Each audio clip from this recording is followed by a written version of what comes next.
Anyone can lead when things are going well, right? It's where you learn to lead is when things are not going well or in a crisis. That's when you get your leadership chops, really.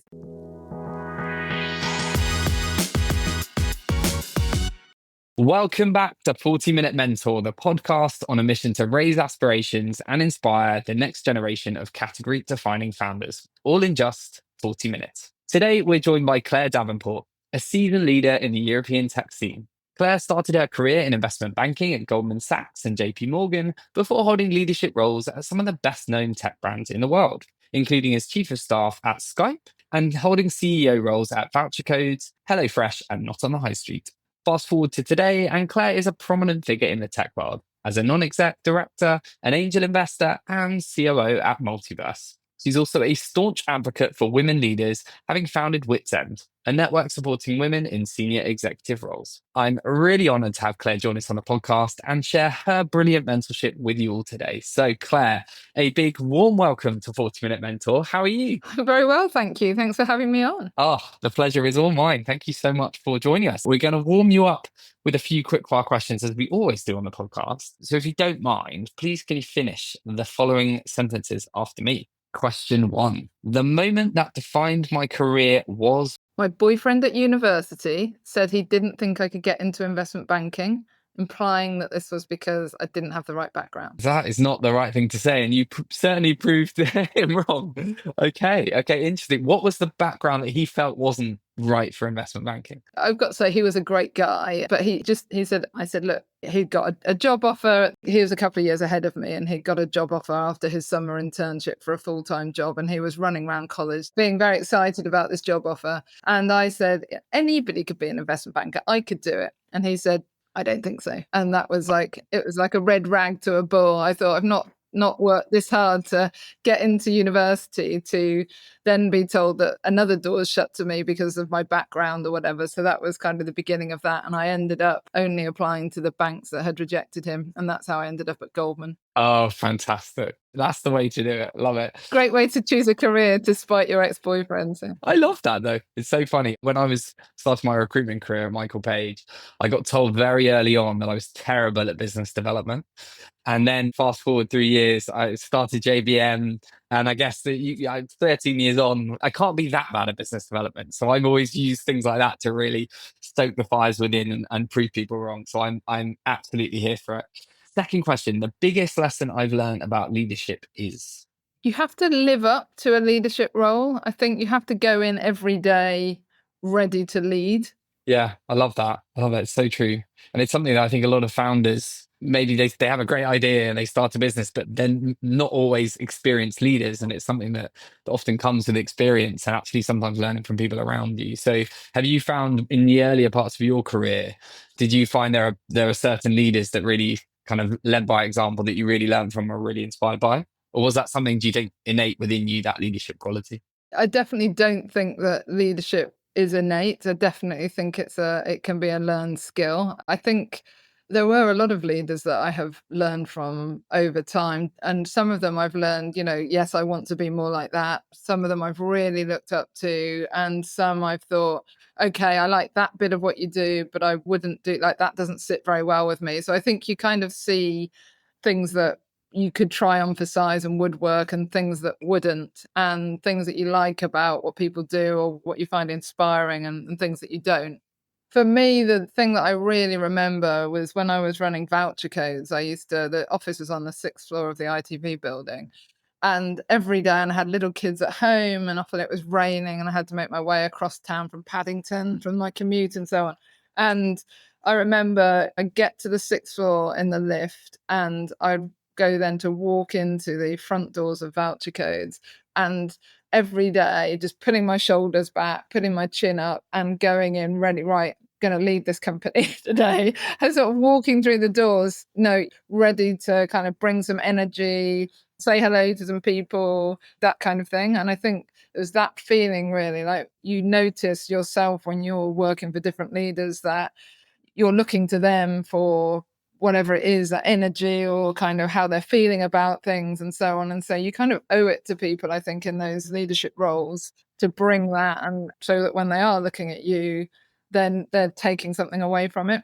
Sometimes I say your day might look like a day of meetings as a CEO, but for everybody else, that's their meeting with the CEO that day, and that's what I think you have to remember. It's that piece. Yeah, I love that. Such a good answer. Thank you. A skill I wish I had mastered earlier in my career is. So asking for advice from people who are more experienced than me.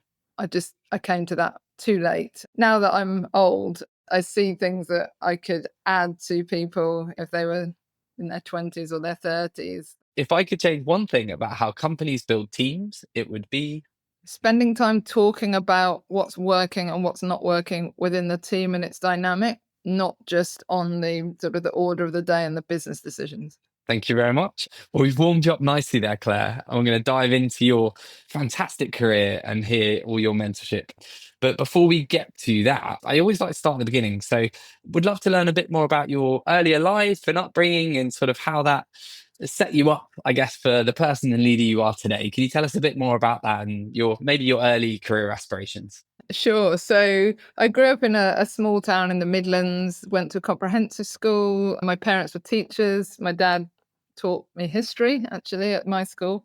All I remember about my early career thoughts were A, my parents always saying, don't be a teacher, you haven't got the patience for it. And B, just thinking, I remember sitting by a rainy window one day, just thinking, whatever I do for a living, and I must have been about 10 at the time, I don't want to have to work outside. That was as far as I got. I do think that growing up in a small town is in some ways, it's a very limiting factor in people's aspirations. I've thought this more and more as I've grown older, because the sorts of careers you can aspire to, if you grow up and the only careers you've heard of are kind of what your parents do, and then the local, I don't know, vet, doctor, dentist, what professions might you come in contact with? Your solicitor, plumber, head teacher, police, etc., then that is your world, right? And so you haven't met people who work for big pharmaceutical companies or who run large companies. Especially where I grew up, there wasn't a train station. People weren't commuting into London or Birmingham or whatever. So it was very much kind of local type careers. I think that does limit people. Yeah, it's so true. It really resonates with me. Both my parents are teachers, and my mum taught me. She taught me when I was about 12, religious studies, and I hated every second of it. And I didn't put my hand up in class all year. It was mortifying. My class called my dad Dad. Everybody just called him Dad, and sort of worked out for me. It was just too much to call him Sir in front of my friends. Yeah, amazing. Well, you have gone on you didn't go down the teaching path. Probably like me, I am not a particularly patient person. So I think that wasn't going to be the path for me too. But you've gone on to have this stellar career. So I know a lot of our listeners will be aware of you from all the great companies you've worked at, but do you mind giving them just a quick whistle stop tour of your CV? Yeah, sure. I'm not going to list every role because there have been quite a lot, but I started in investment banking as per the story you heard earlier, wanting to prove that I could in spite of my ex-boyfriend's views on that. And then I went to work for a big corporate. So after 10 years in banking, I went to work for my biggest client, which is RTL Group, which is the biggest European television broadcaster at the time when YouTube was coming in and there might be disruption. So I went to run strategy and online there, based in Luxembourg. And then by that time, I knew I wanted to be a CEO eventually and hopefully sit on boards after that. And so I pivoted a few times. I had no operating experience. So pivoted to be chief of staff at Skype first. And then I took a chief commercial and marketing officer role for a games company, got my first role running a company, VoucherCodes, back in the UK, which I did for a few years, and then went to run HelloFresh UK, and then Not on High Street, which we sold to private equity at the top of the pandemic. And then I joined the board of Trustpilot around the same time. After I left Not on the High Street, I had a bit of a break to have a think about what I wanted to do next. Took a role with a purpose close to my heart and joined Multiverse as the COO last summer. Love it. What a rich tapestry of opportunities and experiences you've had. We're going to dig into some of those experiences in a bit more detail, but you've clearly seen some very significant milestones and been on teams that you were at Skype through the sell to Microsoft, and you went through taking Not on High Street through sold to private equity and Trustpilot through the IPO. Like these are incredible experiences. So did you purposefully seek out companies at a particular stage to go through those experiences? What was the thinking behind all those different sort of industries and stages that you joined the businesses at? Funnily enough, I put my CV out. A number of us were putting our CVs into Notebook recently, Notebook LM, and then you can press a button and it generates a podcast to talk about your CV. And it's two sort of, I guess, fake American hosts, AI generated American hosts. And they're like, wow, what's the red thread here? And they're like, I think this person likes a challenge. And I was thinking, yeah, that's probably right. I guess I'm drawn to sectors and companies facing kind of pivotal moments, or something is going on and you need a plan and there's a change or a crisis or a disruption. I loved working on IPOs or M&A transactions as a banker. Then I saw Napster disrupting the music industry and I was just like, wow, what could this mean for other industries? And YouTube was just starting up. What did it mean for television? So I went to a television company, one of my customers there.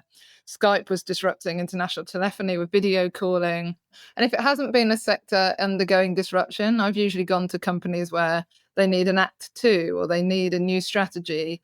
So yeah, I guess it's fair to say I like something going on. I'm comfortable with a lot of change. I love finding a path forward and getting a team to come up with the next step and kind of go and execute on it.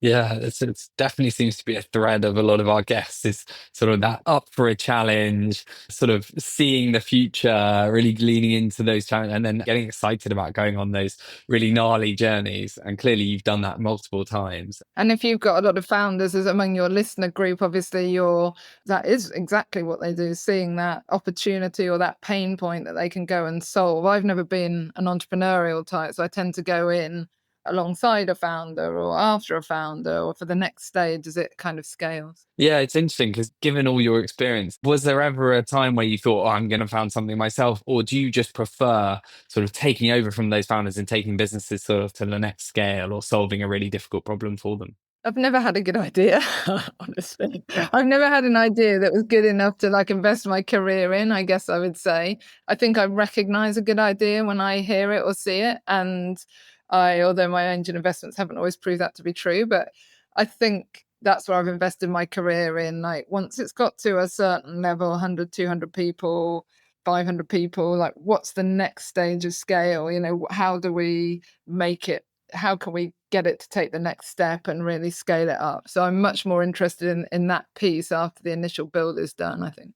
And you mentioned you're certainly not afraid of a difficult challenge. And I imagine you've seen some really, really difficult ones over the years. So what's been the most challenging aspect of your career or the biggest problem you've had to solve and why? Yeah, I was thinking about this yesterday and there have definitely been sleepless nights along the way. I would say, I think a lot of people will probably answer similarly, but 8 months after I took over at Not on the High Street, when the pandemic hit and the COVID lockdown started, I think that was challenging in how much we had to do. So suddenly sent everybody home overnight.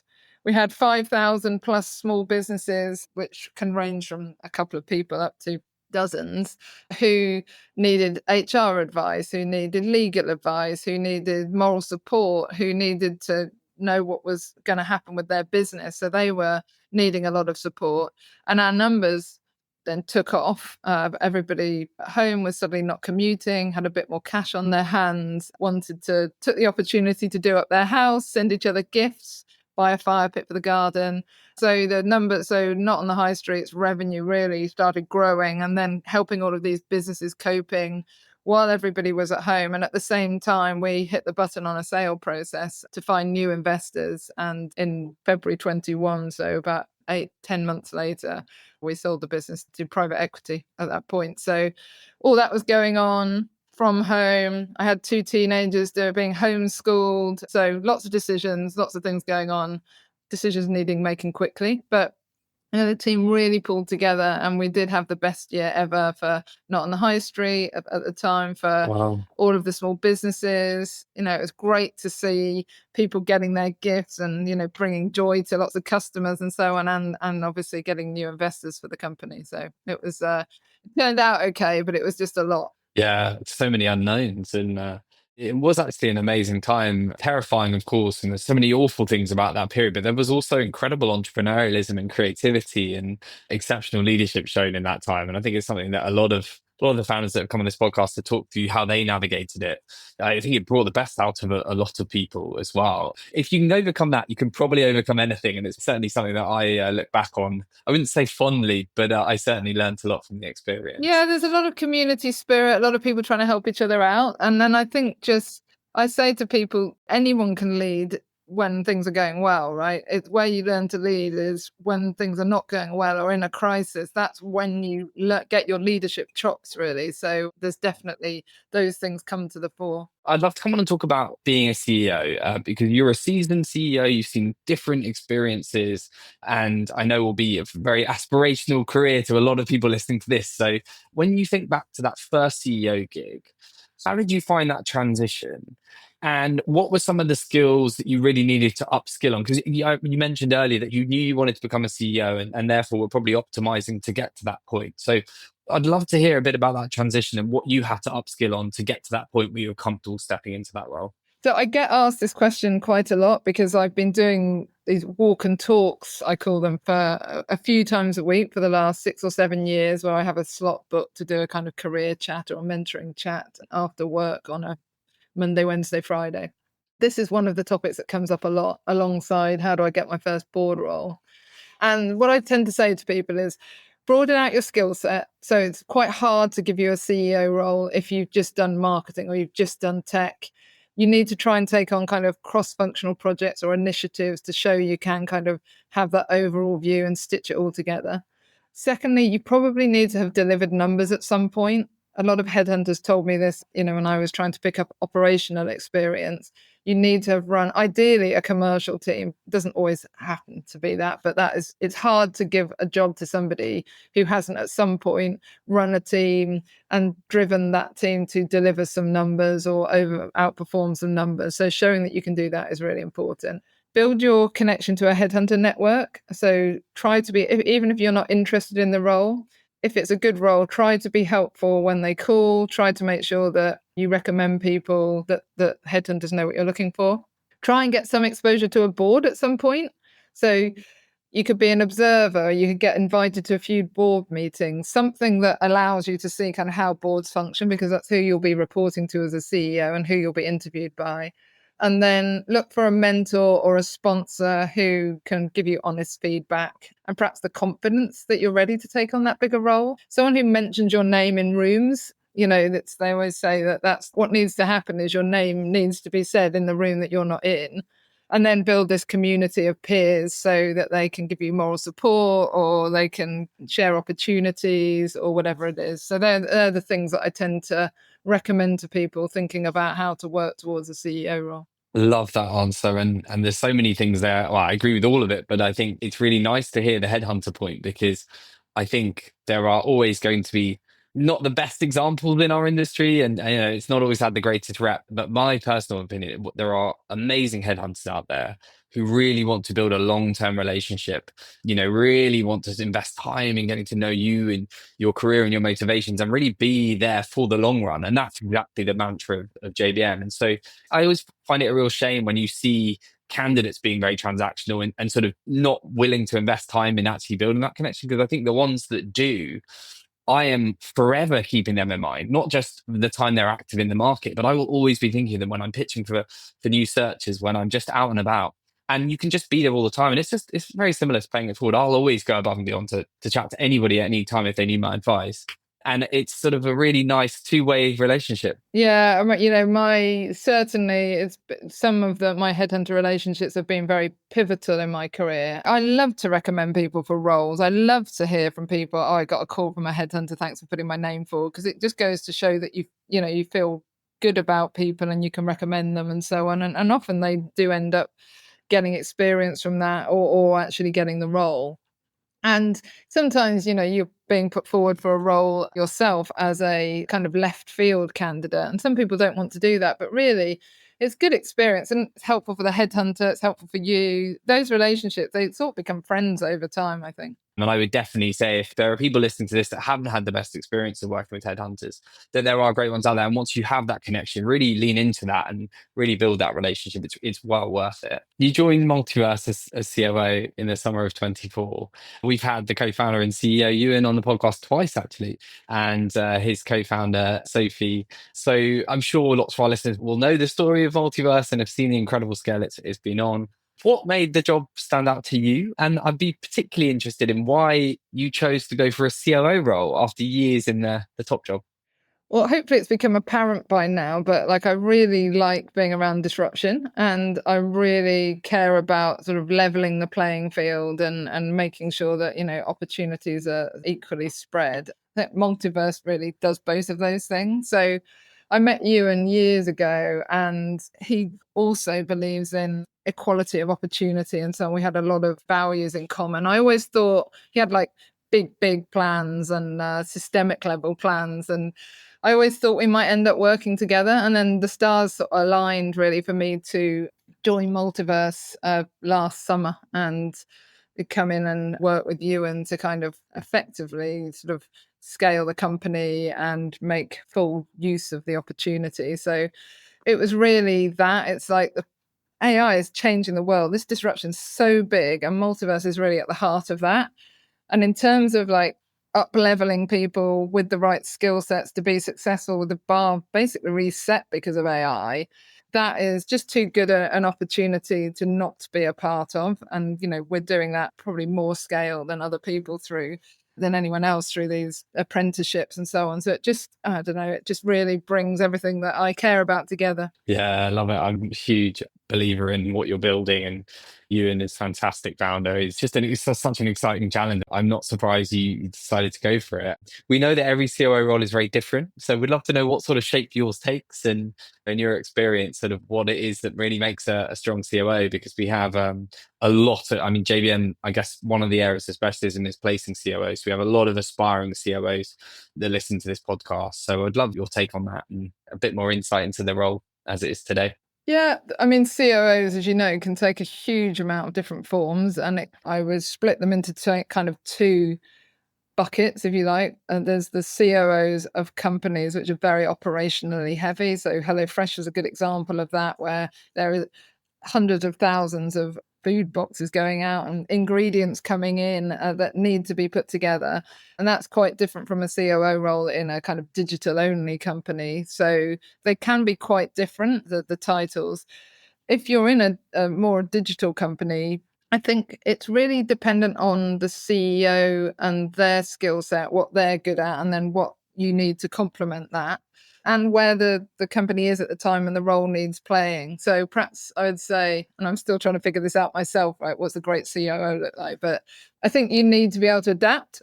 You need to be able to adapt what role you play to what the company needs at the time, and that might change over time. You need to be able to connect the strategy to the actual operations, the actual things that people do. So being able to interpret the vision or the strategy into the OKRs or the objectives or the key initiatives that need to happen, and then setting it up so that people know what their roles are and how that's going to actually happen is very important.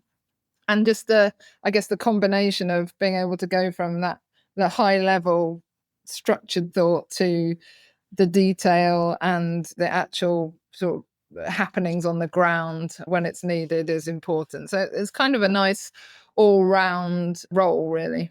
Yeah, I love it. Thank you. Thanks for sharing.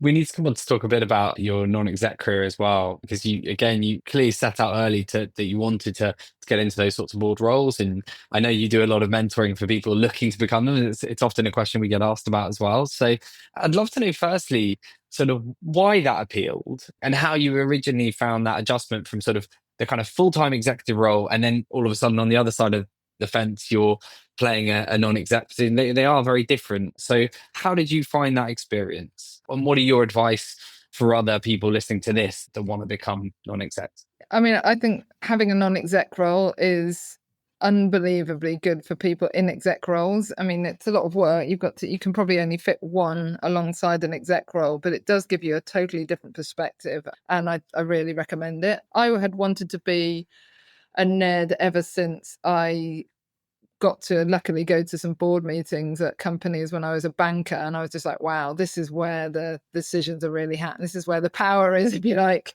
Since learned a lot more. But I joined the board of Trustpilot in 2021. I love it. I just find I get so much from the experience of all the other people on the board, their different backgrounds, different contexts. You always have good discussions. They're often on a lot of other boards at Trustpilot. Most of the other board members are sitting on a portfolio of boards, and I just learned a lot. The big adjustment, I think, for operators is the types of questions you ask. So you're not there to get involved in the day-to-day or do people's jobs for them or step into the exec roles. You're there to represent the shareholders. So as well as the kind of usual governance, you need to kind of help the exec team see round corners, get perspectives from your experience that perhaps they might have missed or they haven't got that experience. I'll make sure that they're seeing the bigger picture. So the board is sitting back and able to look out of the day-to-day at that bigger picture. So you read the board materials with a different hat on than you would as an exec. So I think that that is kind of why you do it and what the difference is. In terms of how would you get your first board role? And the first board role is definitely the hardest.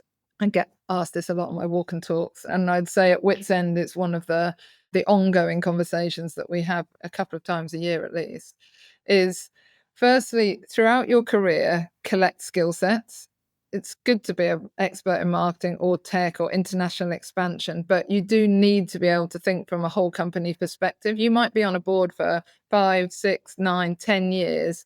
So you're going to come across whole company challenges in that time, and you can't just be talking about the marketing or just be thinking about international expansion. You need to have much more an all-round view. So take time to understand the whole properly in whatever exec role you have. And again, cross-functional initiatives, very important. When you're closer to being ready to take a board role, and often it is alongside an exec role for the first time, 3 pieces of advice. 1, make sure that it's carved out of your contract so that when you take your exec contract, you've got the ability to take a non-exec role so that negotiation has been had up front. Secondly, make sure you've got a non-exec CV. So know what you're bringing. What's your elevator pitch as a non-exec? What are the 2 or 3 things that you are particularly good at that they might be looking for? Because a chair is usually looking for a balance on their board so that they can fit in experience that the all-round experience that the company needs. And then thirdly, do use your network. It's very important to talk to senior execs that you know, talk to other people who are on boards, talk to headhunters that do board roles. As I say, the first role is the hardest to get. And what I find is once you're on one board, and I think most people find this, once you're on one board, you tend to get called about other boards. Often you haven't got time to do another role. If you're in an exec role, having more than one non-exec role that hardly happens. And if you're doing a portfolio, again, you're trying to get that portfolio to work. So you'll often get calls about board roles that you can't personally do, but where you're asked for recommendations or suggestions of other people that might be able to. And if you know that somebody is looking for a board role, their first board role has the right sort of skill set, you're very likely to say their name in that room. And so if you're looking for a board role, you need to make sure that you're uppermost in that person's mind or that person knows that you're looking. Yeah, amazing advice. Thank you so much, Claire. I'm sure a lot of our listeners will be scribbling away some notes there as they embark on getting their first non-exec role. And it was great to hear, the Trustpilot experience. I can imagine it's been an amazing one. Adrian Blair came on the podcast. It was a fantastic guest and is clearly doing a wonderful job there. So it's really cool to see. We are almost at an end. I want to come on to talk about WITSEND because it's incredible work there. And I know our audience will be really interested. But before then, just wanted to ask a quick question on hiring and culture, because it's obviously often can make and break a company how you do that if you do that well. You've built many high performing teams over the years. I'd love to hear if you've got any particular tips or lessons from hiring and retaining top talent. And on the flip side of that, also just any common mistakes you see startups make when it comes to this, that we can hopefully help guide our listeners that might be first time founders sort of avoid falling into those same sort of pitfalls. I've probably got 2 helpful pieces of advice, or hopefully helpful piece of advice here. In terms of retaining top talent, I think the most important thing is caring about their development. Everybody's, particularly in tech companies where people move around, people are looking for not just what they can do for your company, but what that role is going to do for their career or their career narrative. And I think understanding what journey your team is on is very important. Where do they want to be in 5 years, in 10 years' time? How can you help them get the experience or get the feedback or the opportunities that are going to help them grow towards where they want to be? And I think if your team knows that you genuinely care about that, and I always care about that with my teams, you can give them feedback. They will do a lot within that because they feel like it's not just them showing up and giving their best all the time, but that you're also doing your best for them. So I think that's that relationship and that development that is important for retaining top talent, is my view of what I've heard from people, what we've worked together. In terms of things that I see patterns that I feel startups fall into, and I've done a number of angel investments and work with sort of scaling founders and so on. I see that the common thing I see is that when you're a startup, you need all-rounders. You hire people that you don't know loads of people, you can't pay a lot of money, so you tend to hire people that are, that are good all-rounders. It's exciting for them. They get to do a bit of everything. You make a decision around the water cooler in the morning, you get it executed in the afternoon. It's exciting. As you get bigger, you need more narrower skill sets and people who've scaled businesses before quite often, or who can bring some of that and are experts in the areas where you particularly need to be good to grow or to scale. And what I see is that doesn't happen quickly enough. A lot of founders get stuck at that point where they don't want to have the right conversations, or the people that work for them don't really want to narrow down because it's so much fun doing a bit of everything. But I do think that's bad for both sides. I think it's bad for the company and the founder because you haven't got the right skills to scale quickly enough. And often when you take new investors or you bring in new VCs or even private equity, that's something that they will always encourage you to do, is like hire the right people for what you need for the next 12, 18, 24 months or whatever. I think it's also bad for the people who start in that start environment. Of course, it's great when you're 24 to be doing a bit of everything. That is exciting. But you limit yourself if you will only do those types of roles where you're doing a bit of everything, because you never get that skill. You never learn a particular craft. And then when you get 10, 20, 30 years later, when people are hiring senior people for bigger roles, the sorts of roles you want to be doing and being paid for in your 30s, 40s, 50s, guess what? You haven't got any of that experience. So while it's exciting, great if you manage to be one in 100 startups that makes you a millionaire and you don't have to think about that sort of stuff. Most people probably need to learn a craft. And so I just think startup founders can make that move a lot more quickly, and wish they'd gone quicker in that respect when they have done it. Well said. Thank you, Claire. We've got to come and talk about WITSEND. Tell us more about the community. Who is it for and how did it all begin? So WITSEND, my passion project, I guess you could call it. It's a network for C-suite women in digital and tech companies in the UK and increasingly across Europe. I'd say it's just a very vibrant network. We have active WhatsApp groups, meetups, Zoom calls. We've got our first retreat this year. We talk about everything from how to get your first board role to how to transform your company with AI. We talk about career pivots, lots on how to combine leadership careers with life in general. We swap like job opportunities, angel investment opportunities, could be board roles that we hear about, advice on everything from kind of raising your next fundraising round to kind of who's the best headhunter for like X or Y role, all sorts of things. It's essentially, I guess, a place to connect peers who understand that unique challenge of being a woman in a top leadership role, people who just want to help each other out. Sounds incredible. You asked me how WITSEND started.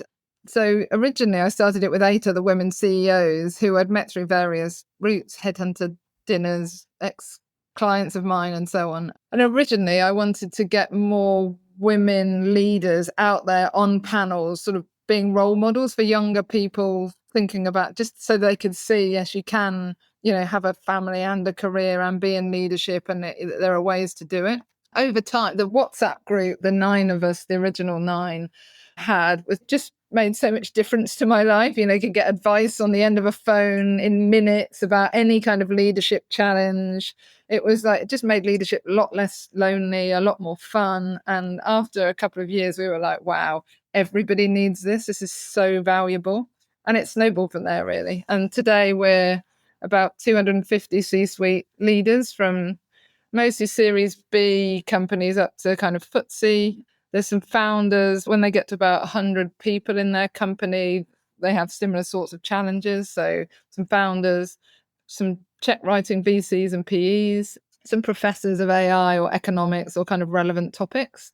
And that's kind of who we are, really. We've got a branch in Spain. We're about to launch a branch in Italy, and always welcoming new members. I guess as I say, it's a bit of a passion project of mine. Love it. Absolutely love it. And I guess there have been lots of initiatives to level the playing field, which is some being more successful than others. Clearly, this is having a massive impact for a lot of people. Where do you see the biggest progress has been made, but also where are the gaps we still need to focus on to get more women into leadership roles and to level that playing field? The biggest progress, I think, has been made in board roles, particularly of public companies, starting with like the 30% club and going through, some of the sort of more formal things that are in place now for public companies and public company boards. There's a lot that still needs fixing. So not enough women founders that are getting investment, with not enough women in investing. And then where WITSEND tends to focus, which is on the executive leadership, the gender balance in executive leadership is still woeful in terms of we haven't really made a lot of progress in that area in the last 10 years. We're not seeing enough progress. So there's everything from what we call the broken rung, which is like your promotion to your first leadership role, all the way up to kind of up through your 30s and 40s into that executive career, that C-suite leadership career, that CEO career. And I guess that's where WITSEND tends to get involved to kind of provide moral support and advice and opportunities and mentorship and kind of make sure that improves over time. We've been going 10 years. I think the next 10 years, we want to have a lot more impact in these areas. Yeah, I'm sure you will. And I hope lots of our listeners will check it out, and you're doing really important work and we're fully supportive. We're sadly at an end, Claire. I've loved this conversation, and I've got two final quick questions. This is 40-minute mentor. So if you could be mentored by anyone dead or alive, who would it be and why? So Barack Obama is my absolute hero. So I'd have to say him. Awesome. And not the first time. And I would love to be mentored by him as well. And finally, what's the final piece of advice, career or life, that you'd like to leave our listeners with today? So apart from choosing the right life partner, I would say go where the action is. That's where you're going to get the most experience the most quickly and have the most fun in your career. And then get a great mentor or sponsor. And if you haven't got that, find a great network of people doing similar enough jobs to you that you can rely on for moral support and opportunities as you go through your careers. It's really worth it. A wonderful answer to end a wonderful conversation. Claire, thank you so much, and wishing you all the very best for the rest of the year. Thank you so much for joining us on 40-Minute Mentor. Thank you, James. I've really enjoyed it. Oh, good. Cheers.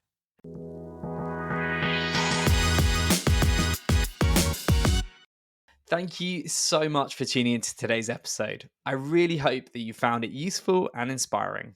If we have left any questions unanswered, or if you have any feedback or guest recommendations for future series, then please make sure you get in touch on info@jbmc.co.uk. I often get asked by listeners how you can help us spread the word about 40-Minute Mentor. There are two simple ways you can help. Firstly, share this episode on your preferred social media platform, and LinkedIn is probably where I'm most likely to see it. And you can also leave us a review on either Apple Podcasts or Spotify. Every share on social media and review left on the podcast platforms really helps us to get 40-Minute Mentor in front of new audiences and share the power of mentorship even further. Thank you so much for your ongoing support, and I look forward to seeing you again next Wednesday for even more pocket-sized mentorship.